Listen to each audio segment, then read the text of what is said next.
Hello, it's Tegan from Discover English here with another 1-minute pronunciation tutorial. Today we are going to be talking about the differences between the sounds and ul.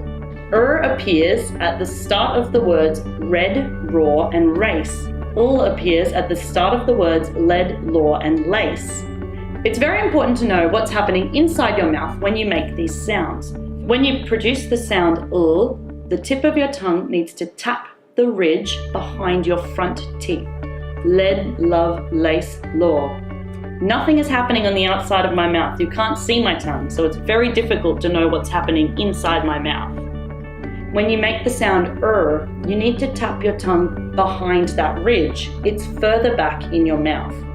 Red, raw, race. It's very important to get these two sounds correct because you want to sound intelligent when you talk about politics and elections.